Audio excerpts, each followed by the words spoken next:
Hello.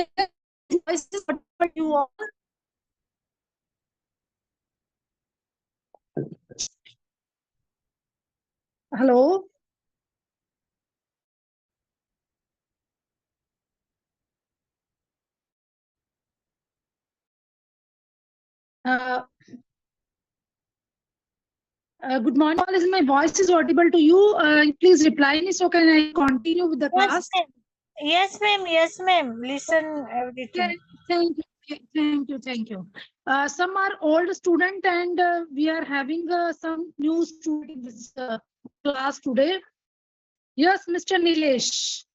So अभी जो हम टॉपिक समझने जा रहे हैं, basic concept about the Panchakarma. Panchakarma में का मेन कॉन्सेप्ट क्या है, कौन कौन सी ट्रीटमेंट जो है वो पंचकर्म के अंडर आती हैं। I am sharing my screen.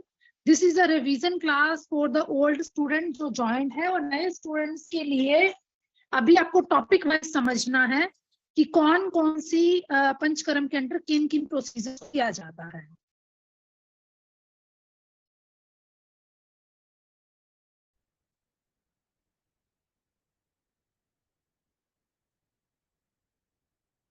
So in introduction of the Panchkaram, there is a, you can see the, my screen is visible to you, I think.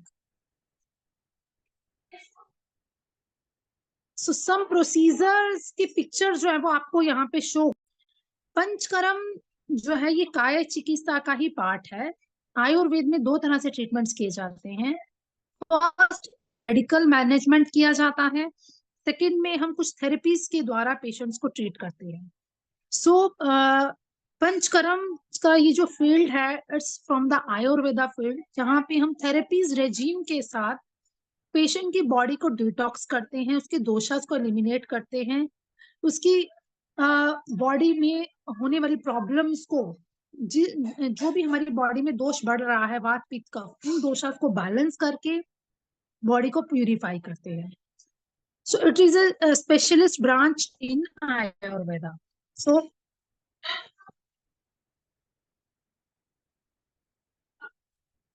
Now जब भी किसी को कोई भी डिजीज आती है, हमारे तीनों दोषास में जो भी दोषास हमारा डिसबैलेंस में जाता है, वात पित्त पित्त कफ कफ वात, सो उसमें क्या होता है कि जब हम ट्रीटमेंट्स प्लान करते हैं तो तीन तरह के ट्रीटमेंट्स को प्लान करते हैं। फर्स्ट जो ट्रीटमेंट रहता है दैट इज अ निदान परिवर्जन, जिस कारण से बीमारी हुई उसी कारण को खत्म कर देना। सेकंड ट्रीटमेंट रहता है समशमन, पैसिफिकेशन ट्रीटमेंट, जिसमें हम डिजीजेस के अकॉर्डिंग ट्रीटमेंट देके उस बीमारी को सबसाइड करते हैं। लास्ट में होता है संशोधन, दैट इज प्यूरिफिकेशन थेरेपी। हमें बीमारी को शरीर से बाहर निकालना है और बॉडी को प्यूरिफाई करना है। तो पंचकर्म का जो ट्रीटमेंट्स होता है ये मेन काम करता है हमारे प्यूरिफिकेशन के ऊपर। Is it clear to all? Yes mister Nilesh, आपकी कुछ क्वेरीज आ रही थी। Nilesh, is I'm audible to you? Nilesh, is I'm audible to you? Yes ma'am, clear समझ में आ रहा है मैम, सब समझ में आ रहा है। ठीक है, अब आपको समझ आ रही है ना चीजें? ठीक है। यस मैम, अब समझ में आ रहा है मैम। ओ मैम, जो मैंने पूछा था वहाँ दोस्त बार ना, फर्स्ट क्लास, लिसन में, फर्स्ट क्लास में किसी को कुछ समझ नहीं आता। जब आप कुछ रिकॉर्डेड सेशन, कुछ लाइव सेशन देखोगे तभी आपको चीजें समझ में आने लगेगी। और ऑलमोस्ट जब 1 मंथ आपका कोर्स का कंप्लीट हो जाएगा ना, आपकी बहुत सारी चीजें क्लियर हो जाएंगी। ठीक है। यस मैम, वही मैम को बोला काजल मैम को, अगर मुझे बुक मिल जाए ना मुझे और अच्छा हो जाएगा, लूंगा फिर। नो प्रॉब्लम, बुक्स भी आपको कुरियर हो जाएंगी। ठीक है। Okay ma'am, thank you. Okay, now you can understand the things. हमें तीन तरह से ट्रीटमेंट प्लान कर सकते हैं। फर्स्ट इज निदान परिवर्जन, समशमन और संशोधन। निदान परिवर्जन में हमें जिस कारण से बीमारी आई है उसी कारण को हमें खत्म कर देना है।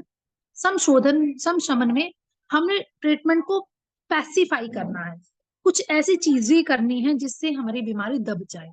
और संशोधन में हमें बॉडी को प्यूरिफिकेशन करना है, जिसमें हम वमन, विरेचन, बस्ती, नस्यम, इन सब ट्रीटमेंट्स के दौरान जो है वो बॉडी को के दोषास को एलिमिनेट कर सकते हैं। ठीक है। अब now you can see that हमारे 6 उपक्रमास को क्लासिकली मेंशन किया गया है। That is a therapeutic principal. 6 fold रहते हैं, जिसमें सबसे पहले लंघन, या तो आप पेशेंट को लंघन के द्वारा ट्रीट कर सकते हैं या भ्रूण चिकित्सा दे सकते हैं। उसी तरह हम या तो रूक्षण चिकित्सा दे सकते हैं या स्नेहन चिकित्सा दे सकते हैं। अब लंघन में क्या रहता है कि बॉडी के दोषांश को हमने कुछ लाइट ट्रीटमेंट्स देनी है, जिसमें हमने उसको फास्टिंग करवा दिया। पेशेंट को फीवर हुआ तो फीवर में ज्वर चिकित्सा का मेन अधिकार है फास्टिंग। हमने पेशेंट को फास्टिंग करा दी, और fasting it can lead to the 10 days 15 days की हमने इसको फास्टिंग प्लान कर दी। फास्टिंग प्लान में क्या रहता है, इसको ना हम डिफरेंट डिफरेंट टाइप से प्लान कर सकते हैं। फर्स्ट क्या रहेगा कि आपने 7 डेज उसको जूसिस पे रख दिया। हो सकता है कि आप पेशेंट की विल और उसके दोषांश को, क्योंकि अगर वात प्रकृति है तो लंघन करवाएंगे, बट उसमें हमें बहुत ज्यादा रुक्षणता वाला लंघन नहीं कराना है। तो इंटरमिटेंट मील्स आप दे सकते हो, जैसे दिन में आपने एक बार भोजन दे दिया, 2 बार आपने उसको सेमी सॉलिड डाइट या लिक्विड डाइट्स पे रख दिया। So according to the condition हम लंघन को, फास्टिंग को परफॉर्म कर सकते हैं। सेकेंड लाइन ट्रीटमेंट रहती है भ्रूमण। भ्रूमण में हमें क्या कुछ न्यूट्रिशियस चीजें, रसायन द्रव्यास, स्नेहन द्रव्यास को ऐड ऑन करना होता है, तो भ्रूमण का कार्य करता है। उसी तरह अगर आम वात का पेशेंट है, अगर नवा आम वात है, जॉइंट्स पेन रहती है और उसका clear cut RA factor positive आया है, उस कंडीशन में आप रूक्षण चिकित्सा दोगे, ड्राई चिकित्सा दोगे। सेकंड होता है स्नेहन, हम दूसरे में ऑयलिंग करेंगे और स्नेहन चिकित्सा देंगे। फिर हम तीसरे टाइप का ट्रीटमेंट प्लान कर सकते हैं, दैट इज स्वेदन। हम उसको स्वेटिंग कराएंगे या स्तंभन करेंगे, ठीक है। So these are the 6 fold of the treatment जो हम ट्रीटमेंट पेशेंट्स पे प्लान कर सकते हैं। Next is a Panchakarma therapeutics. Panchakarma therapeutics में हम मेथोलॉजिकली और टेक्नोलॉजिकली प्रोसीजर्स को प्लान करते हैं, जिसमें हम सबसे पहले पंचकर्म में क्या करेंगे, 5 एलिमेंट्स। 5 एलिमेंट्स क्या है, ऐसी 5 चीजें जिससे हम पेशेंट्स की विल को इंक्रीज करके, बॉडी को डिटॉक्सिफाई करके, उनको हम प्यूरिफिकेशन देके रिजुविनेट कर सकते हैं। So karma is the panchakarma denotes बाहु इति कर्तव्यतः, which means multi factor 5 therapeutic action. ठीक है, आप इसमें हमने स्किलफुल एक्शंस कर सकते हैं, साइंस ऑफ मेटाबॉलिक डिटॉक्सिफिकेशन कर सकते हैं, आर्ट ऑफ बायो प्यूरिफिकेशन कर सकते हैं, रिजुविनेशन कर सकते हैं, कायाकल्प कर सकते हैं। अब सिग्निफिकेंस ऑफ, अब जैसे आप इसको समझना है आपने कि पंचकर्म की रिक्वायरमेंट हमारी बॉडी को क्यों है। अभी तो बॉडी में कहीं से भी कोई भी दोषास एग्रीवेटेड हो रहे हैं या किसी भी तरह का डिटॉक्सिफिकेशन आपकी बॉडी में हो रहा है, उसको आप क्लियर कट कैसे करोगे। जैसे एक गाड़ी रहती है, मोटर व्हीकल रहती है, इसकी सर्विसेज को मेंटेन करने के लिए हमें इसकी टाइम टू टाइम सर्विस करानी पड़ती है। आप जितने भी लोग गाड़ी को यूज करते हो, उसको इंटरमिटेंट उसकी सर्विस कराते हो। अगर नहीं कराओगे तो उस टाइम के बाद वो गाड़ी बैठ जाती है, वो काम प्रॉपर नहीं कर पाते।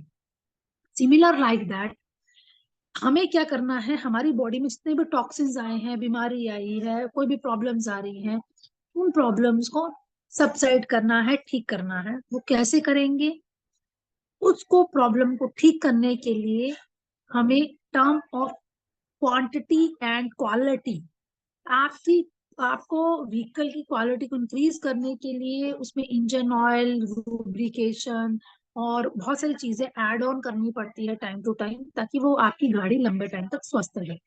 Similar like that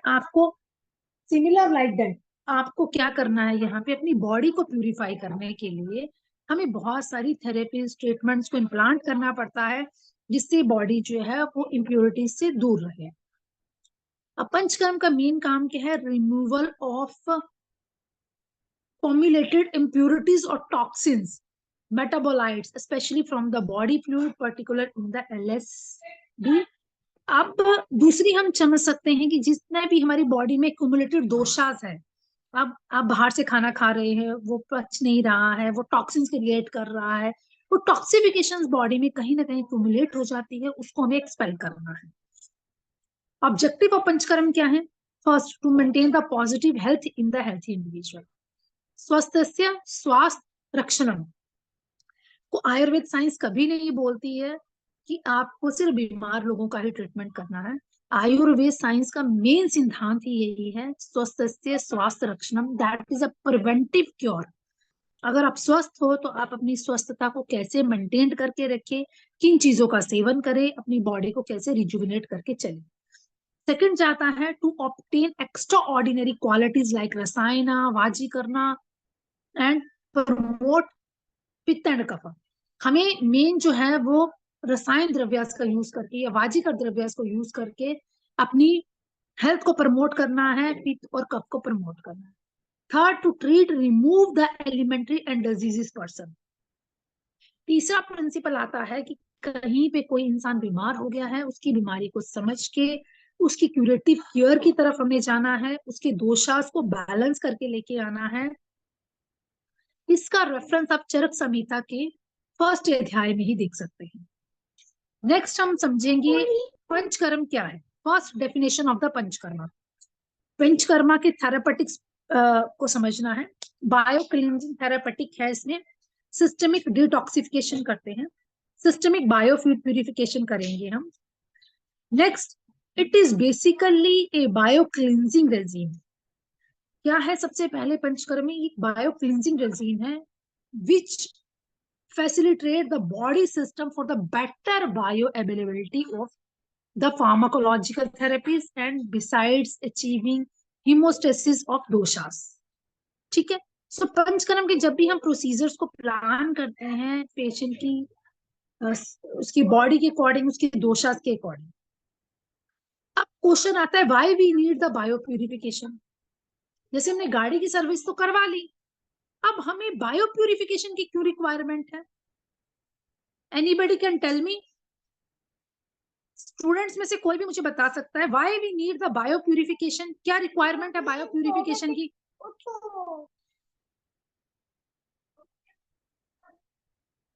anybody can tell me why we need the bio purification?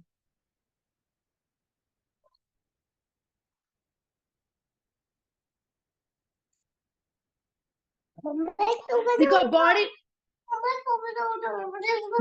में बहुत सारे ऐसे ऐसी चीजें हैं जिनको हमें बॉडी को प्यूरिफाई करने के लिए, जैसे हमारे जो दोषास रहते हैं उनको रिमूव करने के लिए वी कैन यूज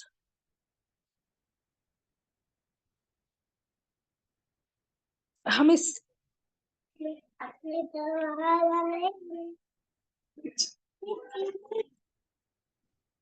जितने भी इम्प्यूरिटीज हमारी बॉडी में होती हैं उन सब चीजों को शरीर से बाहर निकालने के लिए आपको डिटॉक्सिफिकेशंस की रिक्वायरमेंट रहती है, जिसको हम डिफरेंट वे से कर सकते हैं, जैसे हमारे स्किन के थ्रू, किडनी के थ्रू, इंटेस्टाइन्स के थ्रू, लंग्स के थ्रू, लिवर के थ्रू। अब प्रिंसिपल ऑफ पंचकर्म को समझना है। What is a principle of panchakarma?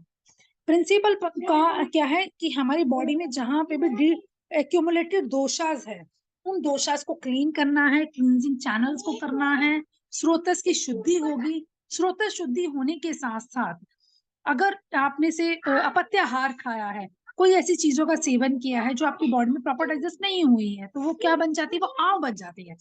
You have to learn the, आपको कुछ वर्ड्स को याद करना पड़ेगा न्यू स्टूडेंट्स को। आमा, आमा इज दैट जो अनडाइजेस्टेड फूड हमारी एलिमेंट्री कैनाल में पड़ा रहता है और it can not be exceed, बाहर नहीं निकल पाता, वो इम्प्योरिटीज क्रिएट करता है और बाद में ये आम सिक्रेट करता है। सो हमें मेन जो प्रिंसिपल है, सबसे पहले दीपन पाचन करना होता है पेशेंट का, उसके बाद शोधन की ट्रीटमेंट करनी है, दोषास को बाहर निकालना है, फिर हमें संसर्जन क्रम पे काम करना होता है। Next is non replaced, non recurrence of diseases नहीं होती। ठीक है। Application of the Panchakarma. Panchakarma में आपको एक चार्ट दिख रहा है, इस चार्ट को अपने फॉलो करना है, new student and all student. You can easily assess किस तरह से ट्रीटमेंट प्लान किए जा सकते हैं। First is deepana, pachana, snehana, swedana. Second is जो मेन हमारे मेजर पंचकर्म में आते हैं, मेजर पंचकर्म के जो प्रोसीजर्स हैं दैट इज वमन, विरेचन, बस्ती, nasyam and rakta mokshana. These are the major procedure. उसके बाद हम पश्चात कर्म में आते हैं। पश्चात कर्म में जो भी आपको ट्रीटमेंट प्लान करेंगे, दैट इज किसी भी तरह का क्वाथ ग्रहण करना है, गंडूस कराना है, समसर्जन कर्म करना है, ये धूमपाना करना है। ठीक है, तो आपको पहले ये चार्ट क्लियर होना चाहिए कि पंचकर्म में कैसे प्रोसीजर्स को किया जाता है। जो पूर्व कर्म में आते हैं, दैट इज ऑल, जो हमारे दीपन, पाचन, स्नेहन, स्वेदन, ये हमारे 4 पूर्व कर्म के अंडर आ रहे हैं। मेन पंचकर्म के 5 ही प्रोसीजर है जो बॉडी को डिटॉक्सिफाई करते हैं, इंप्योरिटीज को रिलीज करते हैं। Now the beginners you should know about the things. हमारी बॉडी में जैसे हमने समझा 3 दोष है, वात, पित्त और कफ। ठीक है, आपको बेसिक आइडिया होना चाहिए पहले, वात कहाँ रहता है, पित्त कहाँ रहता है, कफ कहाँ रहता है। वात जो है ये हमारे, वात का मेन स्थान जो होता है अस्थि स्रोत, पक्वाश्य, कटी, शक्ति स्रोत, अस्थि। ठीक है, तो मेन जो स्थान होता है दैट इज ना पक्वाश्य, जो आपको पिक्चर में ब्लू कलर से डोनेट किया जा रहा है, इसका मेन स्थान जो है वो वात का है। नेक्स्ट हम पित्त को समझते हैं, जो रेड कलर से यहाँ पे आपको दिख रहा है, दैट इज वो पित्त का स्थान है जिसको अमाश्य बोला जाता है। इसके बाद कफ का स्थान आता है, जो येलो कलर से डोनेट किया गया है, वो कफ का स्थान है। वात के लिए आप वस्ती देंगे, पित्त के लिए विरेचन देंगे, और कफ के लिए आप वमन का ट्रीटमेंट प्लान करेंगे।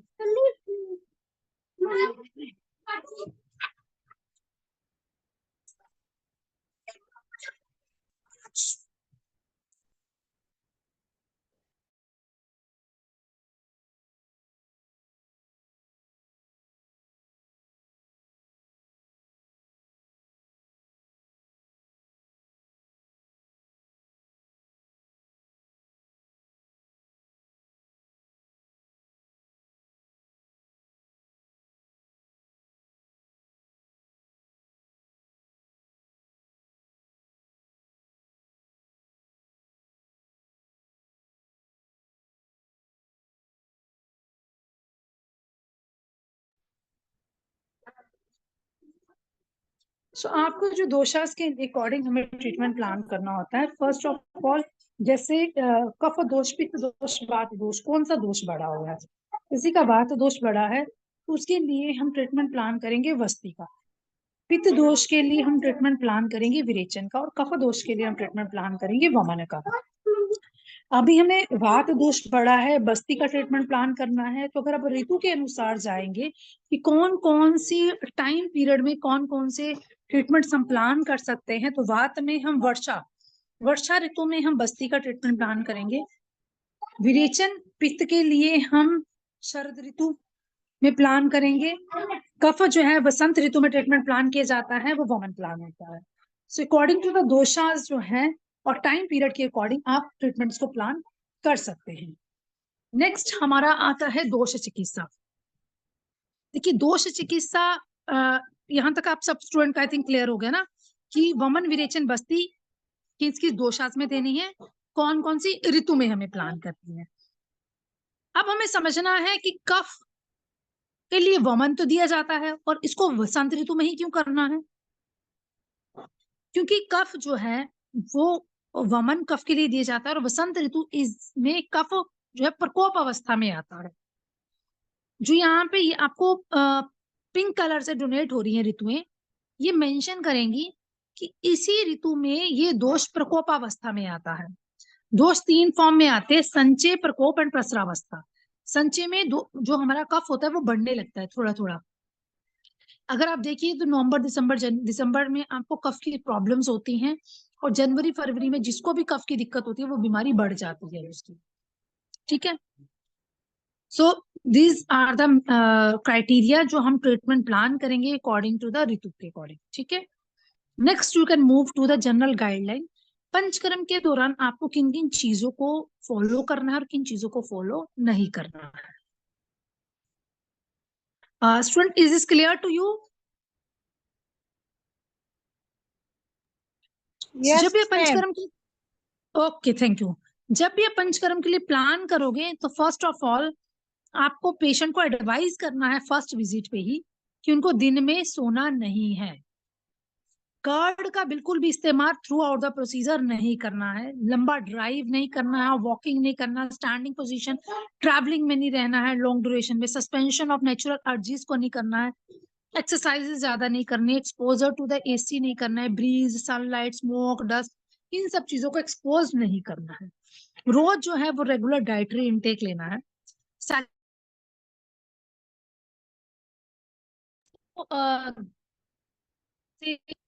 गुस्सा है, ग्रीफ है, इन चीजों से दूर रहना चाहिए, स्विमिंग में नहीं जाना चाहिए, इन सब चीजों को अवॉइड करना चाहिए।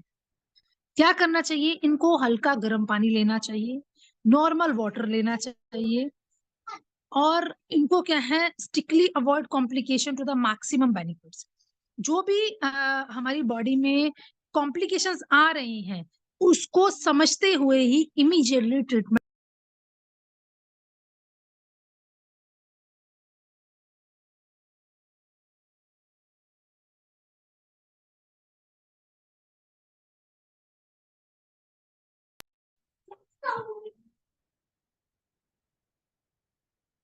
सो हमें क्या है इरेगुलर डाइटरी हैबिट्स।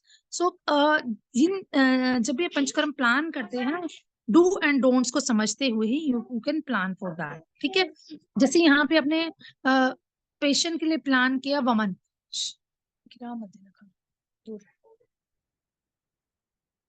सो जब भी आप पेशेंट को पंचकर्म प्लान करोगे हमेशा ही गर्म पानी, ल्यूकवार्म वाटर या उसमें सौंफ को मिक्स करके पानी ही एडवाइस करेंगे। अब जनरल गाइडलाइंस में हम देखते हैं indication and contraindications. Indications क्या है,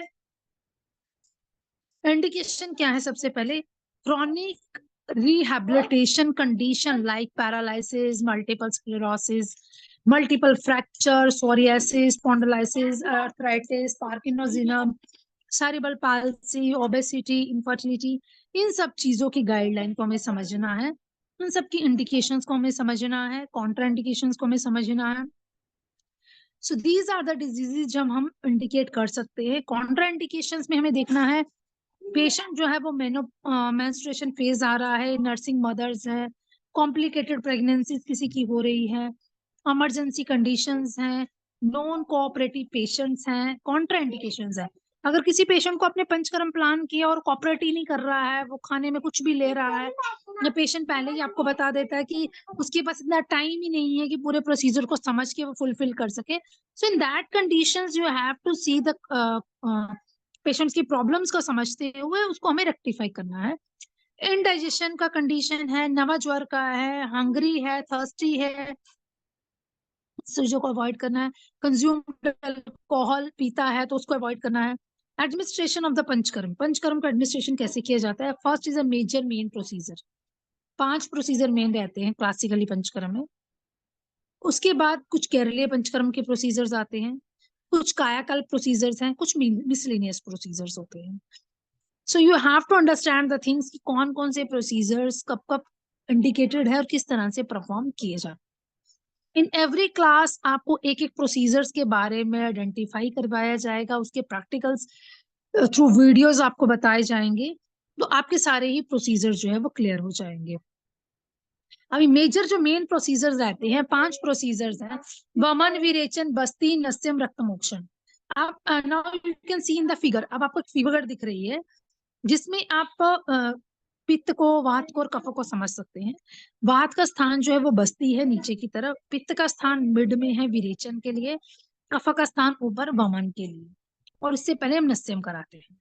अब यहाँ पे आप समझिए वमन, वमन कौन सा प्रोसीजर है, आपको पिक्चर में दिख रहा है कि यहाँ पे वॉमिटिंग्स करवाई जा रही है। पहले पेशेंट्स को मेडिकेटेड कषायम पिलाया जाता है और फिर उसको वॉमिट कराया जाता है। विरेचन का प्रोसीजर जो है इसमें इंटेस्टाइन्स की क्लींजिंग की जाती है, माउथ के रास्ते से दवाई पिलाएंगे और लूज मोशन कराएंगे, जिससे ये आपका पूरा ही intestine, you can see in the picture, clean पूरी ही इंटेस्टाइन्स की क्लींजिंग होगी, पैरास्टैटिक मूवमेंट्स को इंक्रीज किया जाएगा और जो हमारा मल पड़ा हुआ है उस मल को बाहर निकाला जाएगा। फिर आता है वस्ती, वस्ती में क्या रहता है, यहाँ पे हम मेडिकेटेड कषायम तेल के द्वारा, घी के द्वारा, ऑयल्स के द्वारा पॉटी के रास्ते में डालते हैं और इसको फिर हम मोशन पेशेंट को हो जाता है, जिससे बस्ती का प्रोसीजर होता है। नेक्स्ट प्रोसीजर नस्यम है, जिसमें नाक में दवाई डाली जाती है, मेडिकेटेड ऑयल्स रहते हैं, इसको नाक में डाल के पेशेंट के पूरे ही अपर लोब को क्लींजिंग की जाती है। नेक्स्ट आता है रक्त मोक्षण। रक्त मोक्षण का क्या प्रोसीजर है? इसमें जितना भी इम्प्योर्ड ब्लड रहता है या बॉडी में कुछ भी दोषास एग्रीवेटेड होते हैं, उनको शरीर से बाहर निकाला जाता है। यहाँ पे हम लीच लगा सकते हैं, हम मल्टीपल पेशेंट्स के फेसेस पे देख सकते हैं, गलाघंट में देख सकते हैं, पेनफुल कंडीशंस में लीच लगाई जाती है। सेकंड, हम उसको आईवी लाइन के थ्रू रक्त मोक्षण कर सकते हैं। So these are the procedure जो पंचकर्म के अंडर आते हैं। वमन, विरेचन, बस्ती, nasyam and rakta mokshana, these are the 5 major procedure. इसके अलावा जितने भी प्रोसीजर्स किए जाते हैं, that comes under the purva karmas.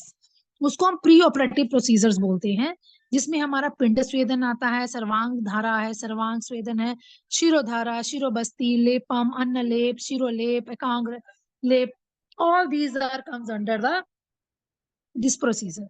अब केरलीय पंचकर्म की जो अलग अलग प्रोसीजर्स रहते हैं, उसमें बालू का स्वेदन देते हैं, स्टिक से वेदन देते हैं, मातृका स्वेदन देते हैं, लवण का स्वेदन होता है, पाउडर्स के स्वेदन दिए जाते हैं, जिसको चूर्ण पिंड स्वेदन बोला जाता है।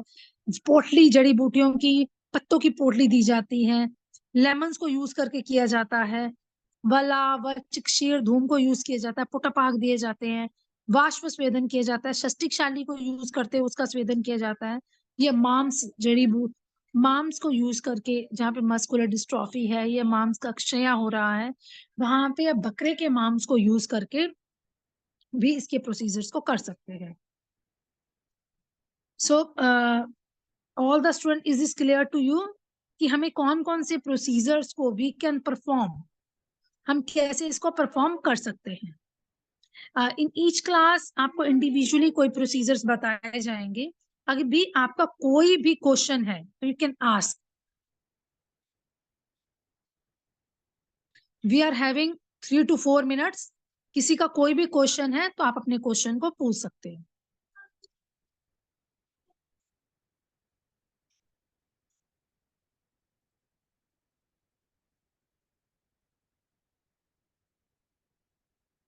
So nobody is having any question?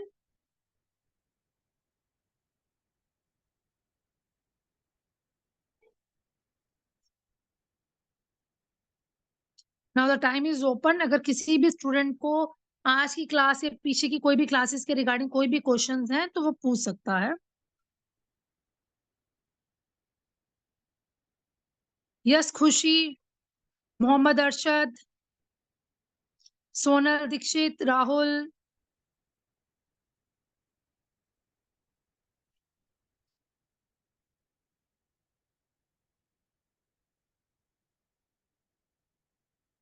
Okay, so now today class is clear to you।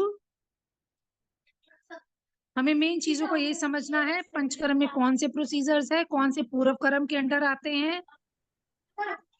Yes ma'am, clear है मैम। ओके, एक्चुअली ये स्लाइड मैडम वो लास्ट ईयर का मैंने प्रिंट आउट किसी का नहीं निकलवाया, तो अगर मुझे निकलवाना है तो ये आप जो अभी बोला सारा। सारी ही चीजें सोनल जी ग्रुप में, लास्ट ईयर के ग्रुप में सारी चीजें पड़ी होंगी। लास्ट ईयर के ग्रुप में आप देखेंगे तो आपके मोबाइल पे ही सारे ही पीपीटीज मिल जाएंगे। इवन आपको इंडिविजुअल सारे पीपीटी शेयर किए गए हैं। मैंने भी क्लासेस एग्जाम से पहले सारे ही पीपीटीज आपको ग्रुप में शेयर करे थे, तो please go through that. Okay ma'am, okay. ये क्या Okay, ये thank मेरे you। जानने नहीं था, इसलिए ठीक है, मैं देख लेती हूँ मैम। ओके, ओके मैम, अगर आपको पीपीटीज के रिगार्डिंग कोई भी बात करनी होगी ना, तो आप मुझे इंडिविजुअली कॉल करके then you can talk to me. Okay, yes ma'am, okay okay, thank you. Okay, thank you. Then thank you to all. Thank you ma'am, thank you. We will continue in the next class regarding the each and every procedure, one to one procedure. Okay ma'am.